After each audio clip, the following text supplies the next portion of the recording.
Santo cura de Ars, sermón sobre la comunión. Santo cura de Ars, sermón sobre la comunión. Panis que me godavo, caro mea est pro mundi vita. El pan que os voy a dar, es mi propia carne para la vida del mundo. Sanín 6, 52. Si no nos lo dijese el mismo Jesucristo, ¿quién de nosotros podría llegar a comprender el amor que ha manifestado a las criaturas, dándoles su cuerpo adorable y su sangre preciosa, para servir de alimento a las almas? Caso admirable. Un alma tomar como alimento a su Salvador. Y esto no una sola vez, sino cuantas le plazca. Oh, abismo de amor y de bondad de Dios con sus criaturas. Nos dice San Pablo que el Salvador, al revestirse de nuestra carne, ocultó a su divinidad, y llevó su humillación hasta anonadarse. Pero, al instituir el adorable sacramento de la Eucaristía, ha velado hasta su humanidad, dejando solo de manifiesto las entrañas de su misericordia. Ved de lo que es capaz el amor de Dios con sus criaturas. Ningún sacramento puede ser comparado con la Sagrada Eucaristía. Es cierto que en el bautismo recibimos la cualidad de hijos de Dios y, de consiguiente, nos hacemos participantes de su eterno reino. En la penitencia, se nos curan las llagas del alma y volvemos a la amistad de Dios. Pero en el adorable sacramento de la Eucaristía, no solamente recibimos la aplicación de su sangre preciosa, sino además al mismo autor de la gracia. Nos dice San Juan que Jesucristo, habiendo amado a los hombres hasta el fin, Joan 13, 1, halló el medio de subir al cielo sin dejar la tierra. Tomó el pan en sus santas y venerables manos, lo bendijo y lo transformó en su cuerpo. Tomó el vino y lo transformó en su sangre preciosa, y, en la persona de sus apóstoles, transmitió a todos los sacerdotes la facultad de obrar el mismo milagro cuantas veces pronunciasen las mismas palabras, a fin de que, por este prodigio de amor, pudiese permanecer entre nosotros, servirnos de alimento, acompañarnos y consolarnos. Aquel, nos dice, que come mi carne y bebe mi sangre, vivirá eternamente. Pero aquel que no coma mi carne ni beba mi sangre, no tendrá la vida eterna. Joan 6, 54-55. Oh felicidad la de un cristiano, aspirar a un tan grande honor como es el alimentarse con el pan de los ángeles. Pero, ¡ay! ¡Cuán pocos comprenden esto! Si comprendiésemos la magnitud de la dicha que nos cabe al recibir a Jesucristo, no nos esforzaríamos continuamente en merecerla.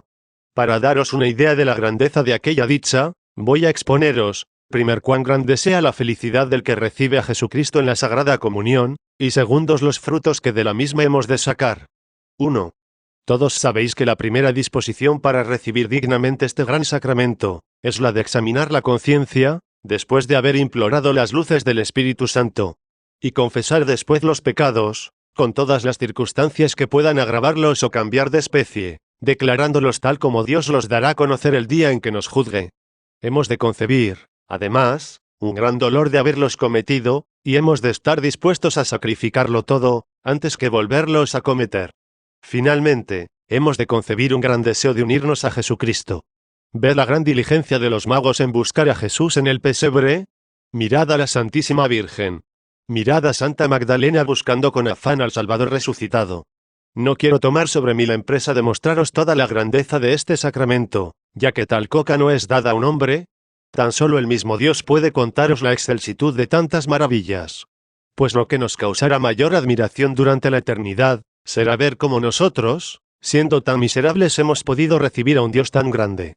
Sin embargo, para daros una idea de ello, voy a mostraros cómo Jesucristo, durante su vida mortal, no pasó jamás por lugar alguno sin derramar sus bendiciones en abundancia, de lo cual deduciremos cuán grandes y preciosos deben ser los dones de que participan los que tienen la dicha de recibirle en la Sagrada Comunión, o mejor dicho, toda nuestra felicidad en este mundo consiste en recibir a Jesucristo en la Sagrada Comunión, lo cual es muy fácil de comprender, ya que la Sagrada Comunión aprovecha no solamente nuestra alma alimentándola, sino además a nuestro cuerpo, según ahora vamos a ver. Leemos en el Evangelio que, por el mero hecho de entrar Jesús, aun recluido en las entrañas de la Virgen, en la casa de Santa Isabel, que estaba también encinta, ella y su hijo quedaron llenos del Espíritu Santo. San Juan quedó hasta purificado del pecado original, y la madre exclamó: ¿De dónde me viene una tal dicha? ¿Cuál es la que se digne visitarme la madre de mi Dios? Lucas 1, 43. Calculad ahora cuánto mayor será la dicha de aquel que recibe a Jesús en la Sagrada Comunión, no en su casa como Isabel, sino en lo más íntimo de su corazón. pudiendo permanecer en su compañía, no 6 meses, como aquella, sino toda su vida. Cuando el anciano Simeón, que durante tantos años estaba suspirando por ver a Jesús, tuvo la dicha de recibirle en sus brazos, quedó tan emocionado y lleno de alegría, que, fuera de sí, prorrumpió en transportes de amor. «Señor», exclamó, «¿qué puedo ahora desear en este mundo, cuando mis ojos han visto ya al Salvador del mundo? Ahora puedo va morir en paz». Lucas 2, 29. Pero considerad aún la diferencia entre recibirlo en brazos y contemplarlo unos instantes, o tenerlo dentro del corazón. Dios mío, cuán poco conocemos la felicidad de que somos poseedores. Cuando Zaqueo, después de haber oído hablar de Jesús, ardiendo en deseos de verle, se vio impedido por la muchedumbre, que de todas partes acudía, se encaramó en un árbol. Mas, al verle el Señor, le dijo, «Zaqueo, baja al momento, puesto que hoy quiero hospedarme en tu casa». Lucas 9, 5. Diose prisa en bajar del árbol, y corrió a ordenar cuantos preparativos le sugirió su hospitalidad para recibir dignamente al Salvador. Este, al entrar en su casa le dijo, «Hoy ha recibido esta casa la salvación». Viendo Zaqueo la gran bondad de Jesús al alojarse en su casa, dijo, «Señor, distribuiré la mitad de mis bienes a los pobres, y, a quienes haya yo quitado algo, les devolveré el duplo». Lucas 9, 8. De manera que la sola visita de Jesucristo convirtió a un gran pecador en un gran santo, ya que Zaqueo tuvo la dicha de perseverar hasta la muerte. Leemos también en el Evangelio que, cuando Jesucristo entró en casa de San Pedro, éste le rogó que curase a su suegra, la cual estaba poseída de una ardiente fiebre. Jesús mandó a la fiebre que cesase, y al momento quedó curada aquella mujer, hasta el punto que les sirvió ya la comida. Lucas 4, 38-39. Mirad también a aquella mujer, que padecía flujo de sangre. Ella se decía, si me fuese posible, si tuviese solamente la dicha de tocar el borde de los vestidos de Jesús, quedaría curada. Y en efecto, al pasar Jesucristo, se arrojó a sus pies y sanó al instante. Mat. 9, 20. ¿Cuál fue la causa por que el Salvador fue a resucitar a Lázaro, muerto 4 días antes? Pues fue porque había sido recibido muchas veces en casa de aquel joven, con el cual le ligaba una amistad tan estrecha, que Jesús derramó lágrimas ante su sepulcro. Joan 11. Unos le pedían la vida, otros la curación de su cuerpo enfermo, y nadie se marchaba sin ver conseguidos sus deseos. Ya podéis considerar cuán grande es su deseo de conceder lo que se le pide. Qué abundancia de gracias nos concedes, cuando Él en persona viene a nuestro corazón, para morar en él durante el resto de nuestra vida. Cuánta felicidad la del que recibe la Sagrada Eucaristía con buenas disposiciones. ¿Quién podrá jamás comprender la dicha del cristiano que recibe a Jesús en su pecho, el cual desde entonces viene a convertirse en un pequeño cielo? Él solo es tan rico como toda la corte celestial. Pero, me diréis, ¿por qué, pues, la mayor parte de los cristianos son tan insensibles e indiferentes a esa dicha hasta el punto de que la desprecian, y llegan a burlarse de los que ponen su felicidad en hacerse de ella participantes? ¡Ay, Dios mío! ¡Qué desgracia es comparable a la suya! Es que aquellos infelices jamás gustaron una gota de esa felicidad tan inefable. En efecto, un hombre mortal, una criatura, alimentarse, saciarse de su Dios, convertirlo en su pan cotidiano. Oh milagro de los milagros. Amor de los amores. Dicha de las dichas, ni aún conocida de los ángeles. Dios mío, cuánta alegría la de un cristiano cuya fe le dice que, al levantarse de la sagrada mesa, llevase todo el cielo dentro de su corazón. Dichosa morada la de tales cristianos. Qué respeto deberán inspirarnos durante todo aquel día. Tener en casa otro tabernáculo, en el cual habita el mismo Dios en cuerpo y alma.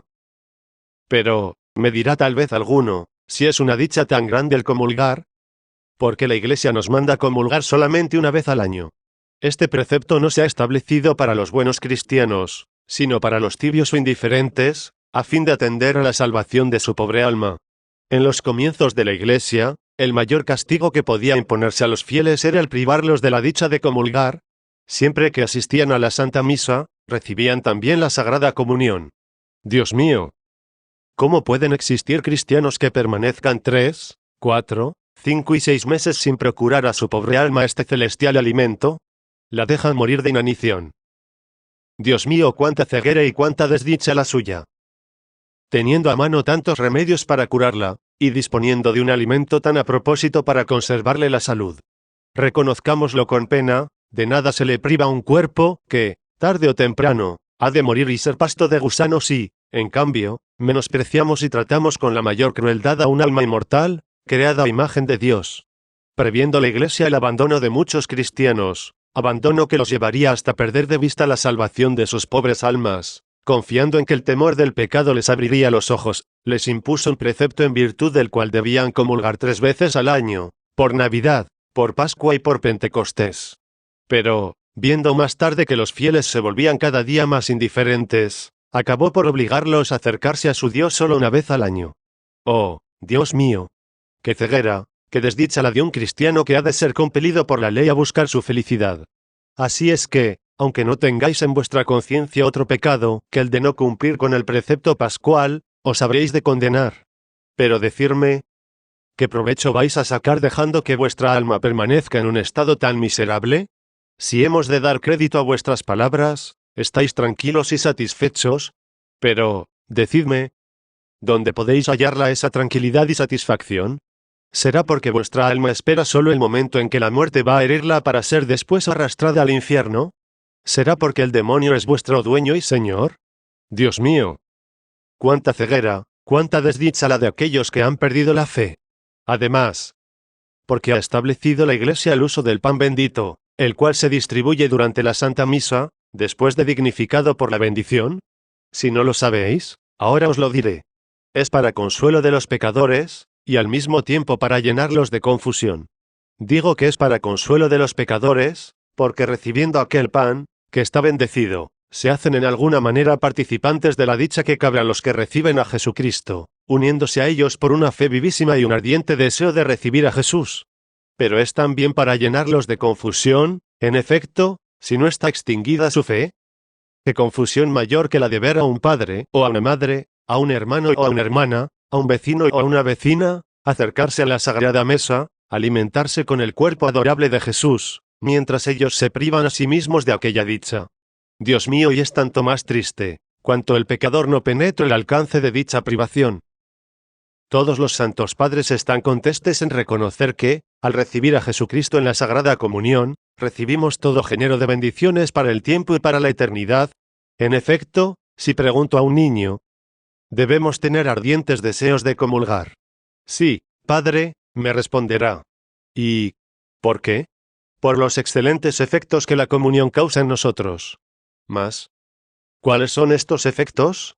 Y él me dirá, la Sagrada Comunión nos une íntimamente a Jesús, debilita nuestra inclinación al mal, aumenta en nosotros la vida de la gracia, y es para los que la reciben un comienzo y una prenda de vida eterna. 50. Grados digo, en primer lugar, que la Sagrada Comunión nos une íntimamente a Jesús. Unión tan estrecha es esta, que el mismo Jesucristo nos dice, quien come mi carne y bebe mi sangre, permanece en mí y yo en él. Mi carne es un verdadero alimento, y mi sangre es verdaderamente una bebida. Joan 6, 58-57. De manera que por la Sagrada Comunión la sangre adorable de Jesús corre verdaderamente por nuestras venas, y su carne se mezcla con nuestra carne, lo cual hace exclamar a San Pablo, no soy yo quien obra y quien piensa. Es Jesucristo que obra y piensa en mí. No soy yo quien vive. Es Jesucristo quien vive en mí. Galones 11, 20. Dice San León que, al tener la dicha de comulgar, encerramos verdaderamente dentro de nosotros mismos el cuerpo adorable, la sangre preciosa y la divinidad de Jesucristo. Y, decirme, ¿comprendéis toda la magnitud de una dicha tal? No, solo en el cielo nos será dado comprenderla. Dios mío. Una criatura enriquecida con tan precioso don. 2. Digo que, al recibir a Jesús en la Sagrada Comunión se nos aumenta la gracia. Ello es de fácil comprensión, ya que, al recibir a Jesús, recibimos la fuente de todas las bendiciones espirituales que en nuestra alma se derraman. En efecto, el que recibe a Jesús, siente reanimar su fe.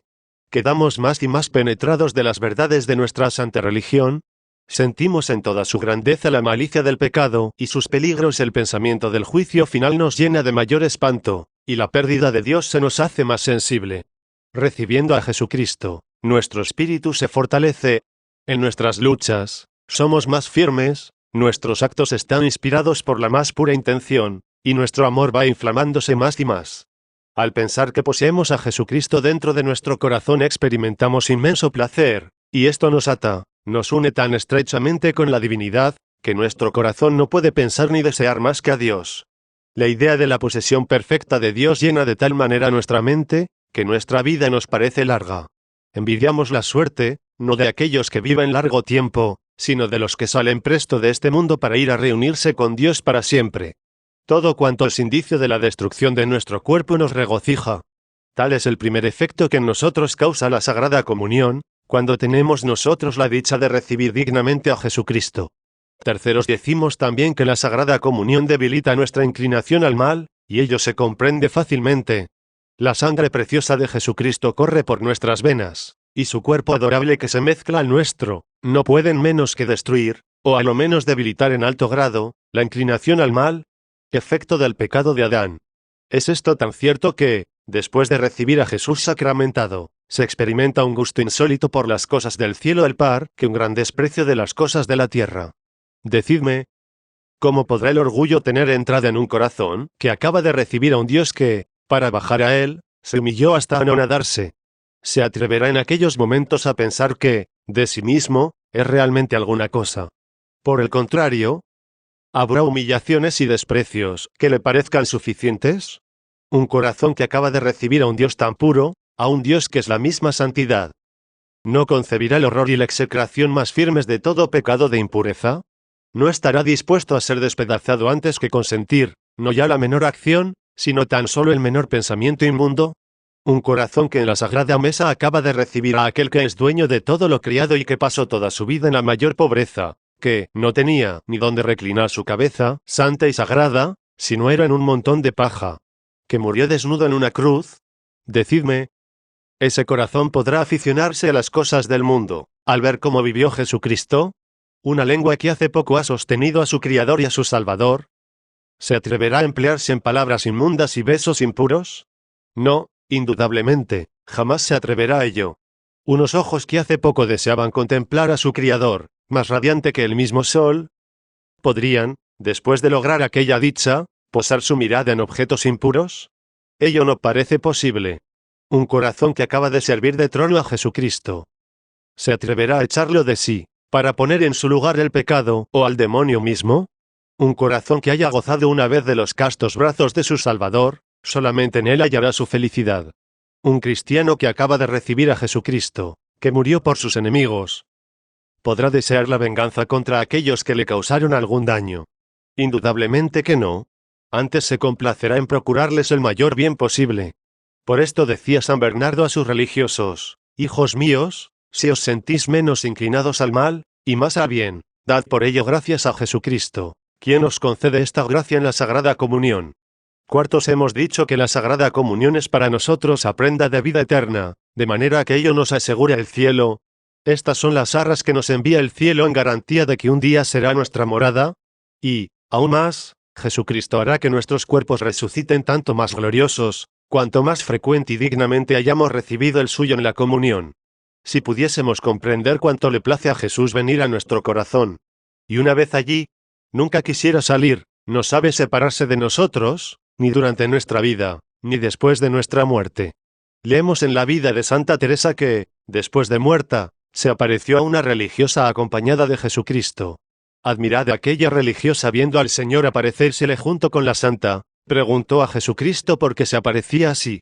Y el Salvador contestó que Teresa había estado en vida tan unida a él por la Sagrada Comunión, que ahora no sabía separarse de ella.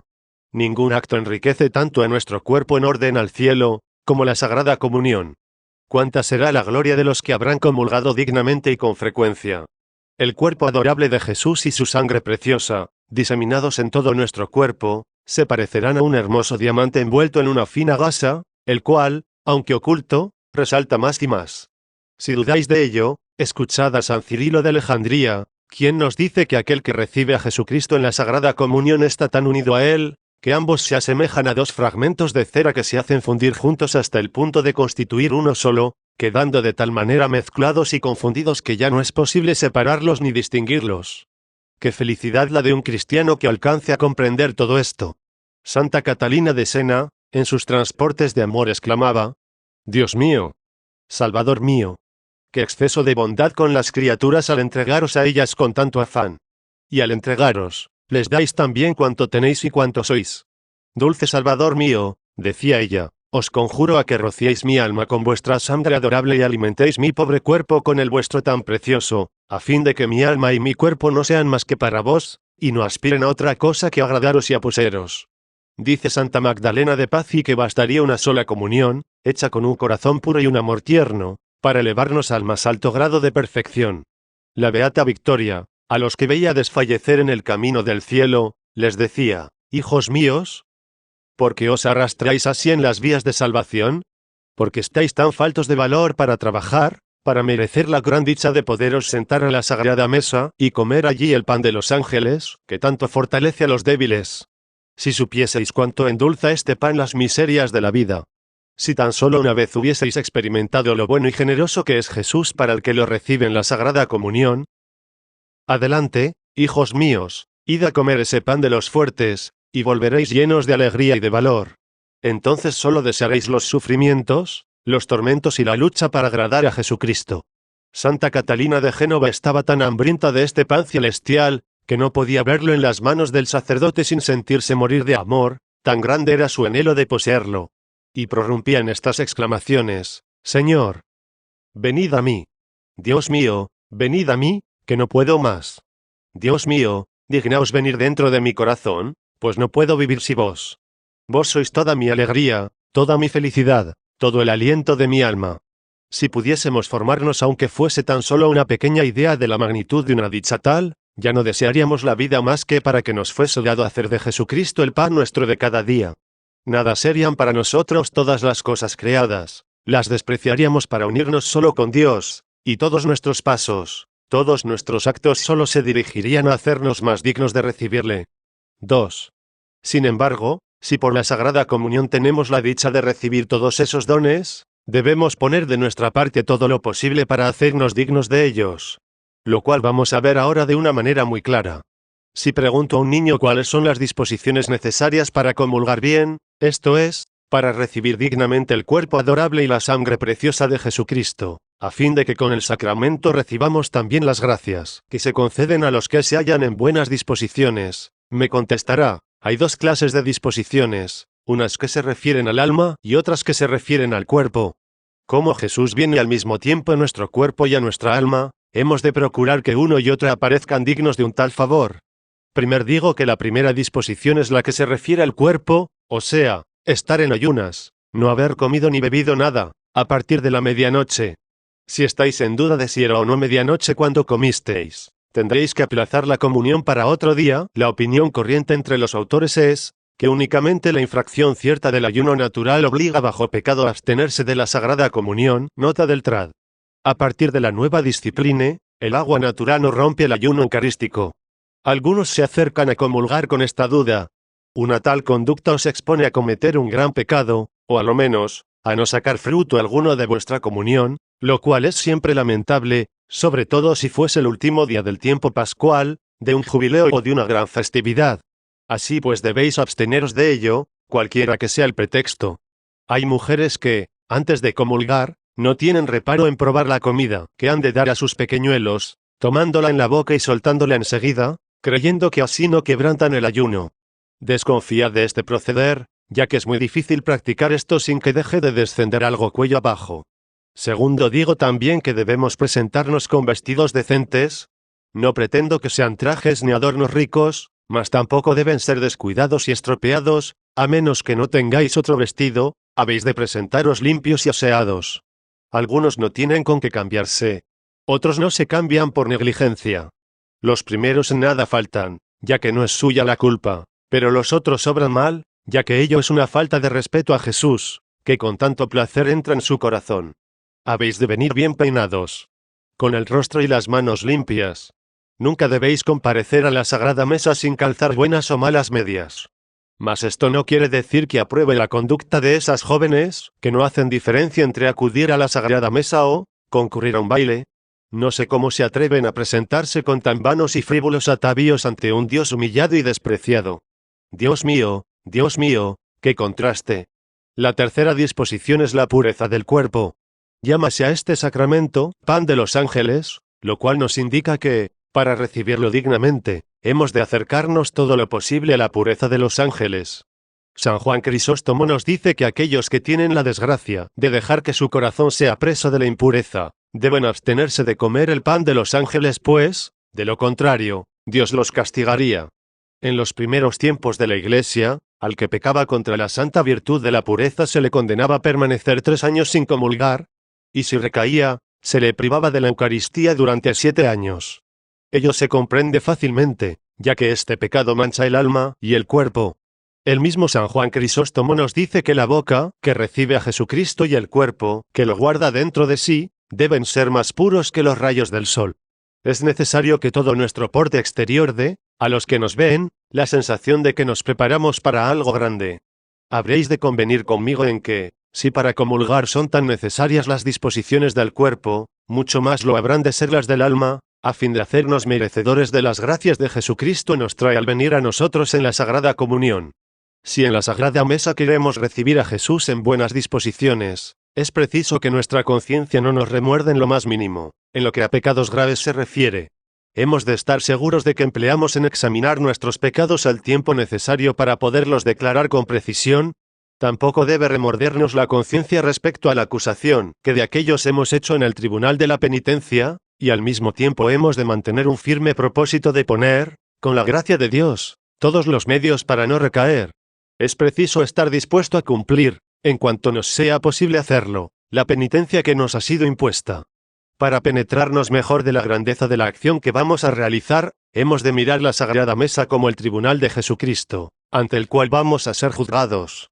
Leemos en el Evangelio que, cuando Jesucristo instituyó el adorable sacramento de la Eucaristía, escogió para ello un recinto decente y suntuoso, Lucas 22, 12.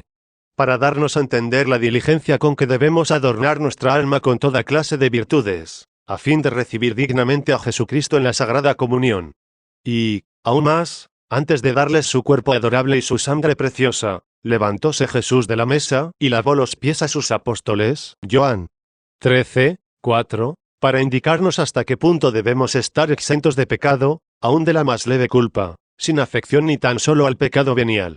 Debemos renunciar plenamente a nosotros mismos, en todo lo que no sea contrario a nuestra conciencia, no resistirnos a hablar, ni a ver, ni a amar en lo íntimo de nuestro corazón a los que en algo hayan podido ofendernos.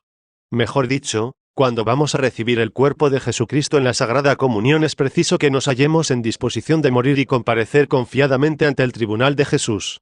Nos dice San Agustín, si queréis comulgar de manera que vuestro acto sea agradable a Jesús, es necesario que os halléis desligados de cuando le pueda disgustar en lo más mínimo.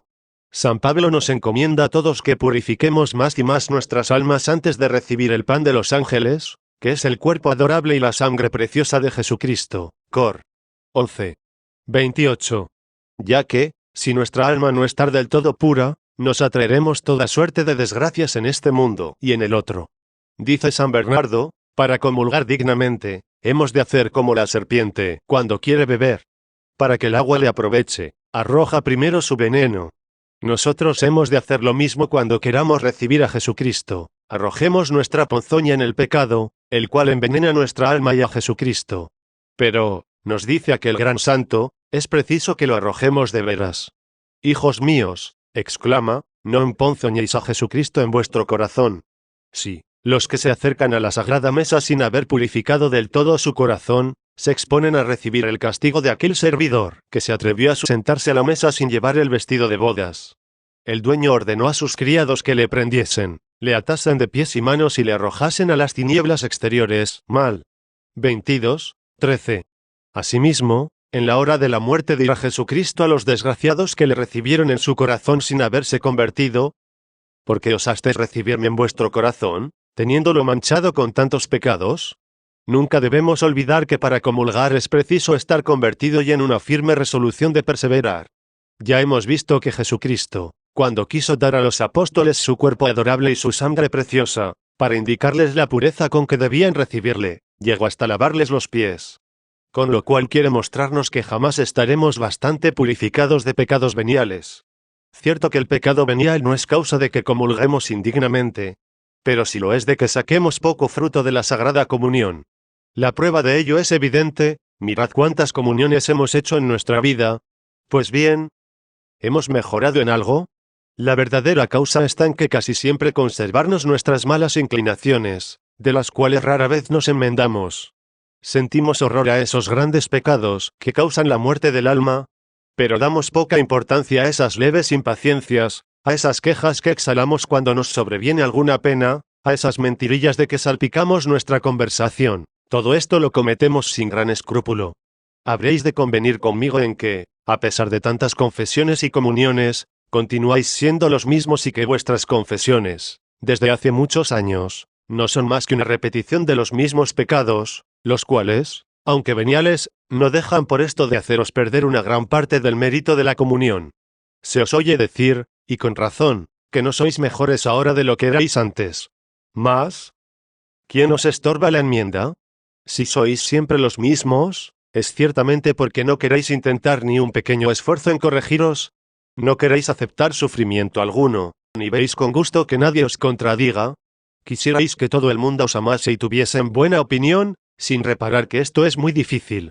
Procuremos trabajar, para destruir todo cuanto pueda desagradar a Dios en lo más mínimo, y veremos cuán velozmente nuestras comuniones nos harán marchar por el camino del cielo, y cuanto más frecuentes y numerosas sean, más desligados nos veremos del pecado y más cercanos a nuestro Dios. Dice Santo Tomás que la pureza de Jesucristo es tan grande, que el menor pecado venial le impide unirse a nosotros con la intimidad que él desearía.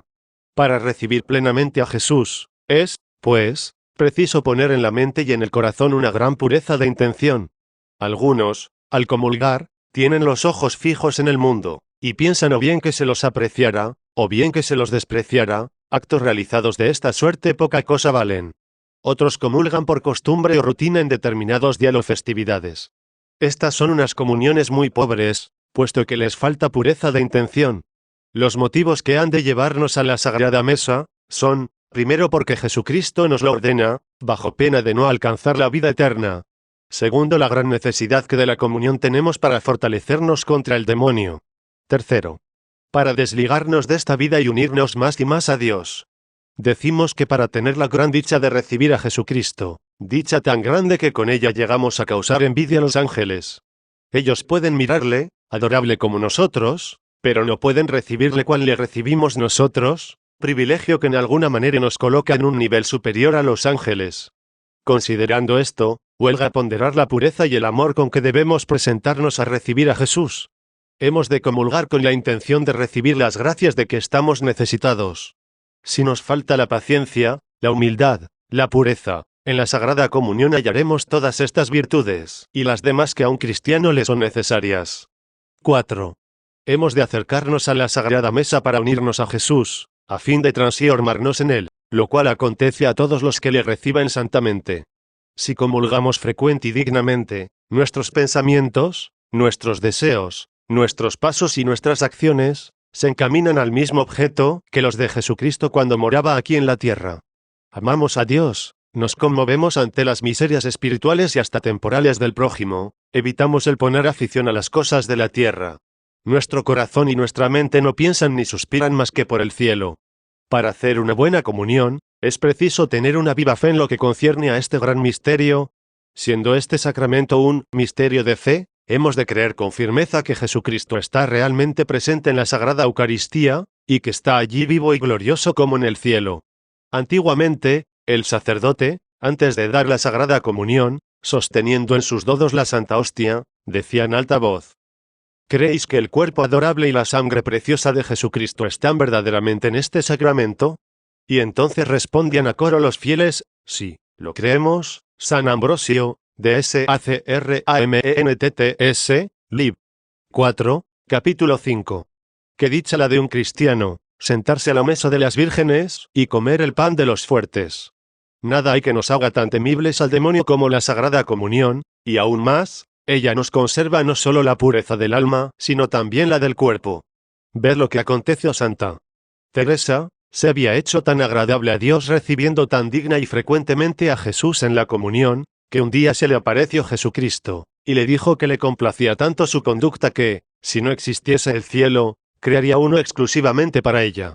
Vemos en su vida que un día, fiesta de Pascua, después de la Sagrada Comunión, quedó tan enajenada en sus arrobamientos de amor a Dios que, al volver en sí, encontróse la boca llena de sangre de Jesús, que parecía salir de sus venas, lo cual le comunicó tanta dulzura y delicia que creyó morir de amor. 6. Dice ella, a mi Salvador, y me dijo, hija mía, quiero que esta sangre adorable que te causa un amor tan ardiente, se emplee en tu salvación. No temas que jamás haya de faltarte mi misericordia. Cuando derramé mi sangre preciosa, solo experimenté dolores y amarguras, mas tú, al recibirla, experimentarás tan solo dulzura y amor. En muchas ocasiones, cuando la Santa comulgaba, bajaba del cielo una multitud de ángeles, que hallaba sus delicias en unirse a ella para alabar al Salvador que Teresa guardaba encerrado en su corazón. Muchas veces vióse a la Santa sostenida por los ángeles, en una alta tribuna, junto a la Sagrada Mesa. Oh, si una sola vez hubiésemos experimentado la grandeza de esta felicidad, no tendríamos que vernos tan instados para venir a hacernos partícipes de la misma. Santa Gertrudis preguntó un día a Jesús qué era preciso hacer para recibirle de la manera más digna posible. Jesucristo le contestó que era necesario un amor igual al de todos los santos juntos, y que el solo deseo de tenerlo sería ya recompensado. ¿Queréis saber cómo debéis portaros cuando vais a recibir al Señor? Durante el tiempo de preparación, conversad con Jesús, el cual reina ya en vuestro corazón.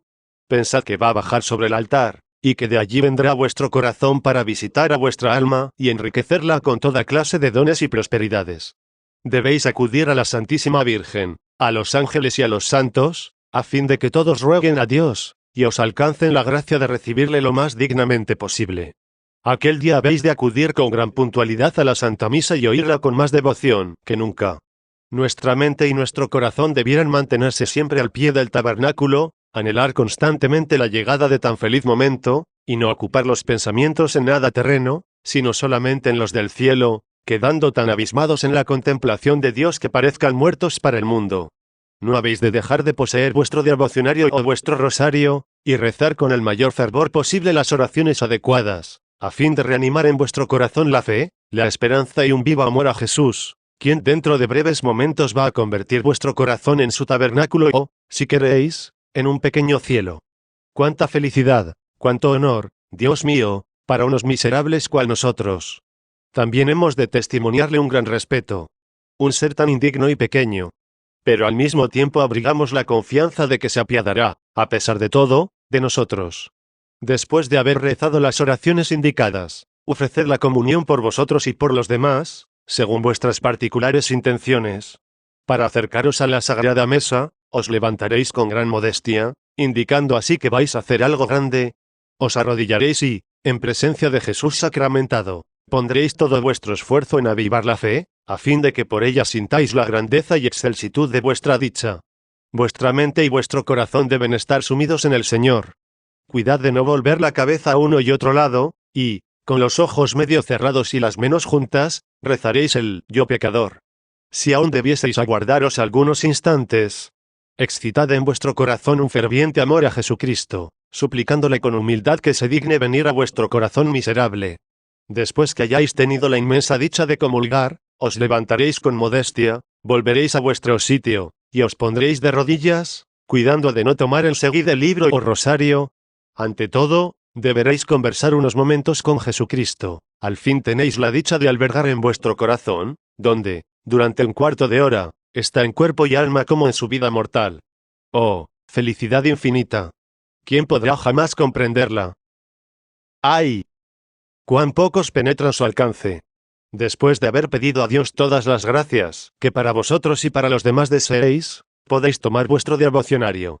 Habiendo ya rezado las oraciones para después de la comunión, llamaréis en vuestra ayuda a la Santísima Virgen, a los ángeles y a los santos, para dar juntos gracias a Dios por la favor que acaba de dispensaros. Habéis de andar con mucho cuidado en no escupir, a lo menos hasta después de haber transcurrido cosa de media hora desde la comunión. No saldréis de la iglesia al momento de terminar la Santa Misa, sino que os aguardaréis algunos instantes para pedir el Señor fortaleza en cumplir vuestros propósitos. Si os queda durante el día algún rato libre, lo emplearéis en la lectura de algún libro devoto, o bien practicando la visita al Santísimo Sacramento, para agradecerle la gracia que os ha dispensado por la mañana. Debéis, finalmente, Ejercer gran vigilancia sobre vuestros pensamientos, palabras y acciones, a fin de conservar la gracia de Dios todos los días de vuestra vida. ¿Qué deberemos sacar de aquí? No otra cosa sino una firme convicción de que toda nuestra dicha consiste en llevar una vida digna de recibir con frecuencia a Jesús en nuestro pecho, ya que así podemos confiadamente esperar el cielo, que a todos deseo.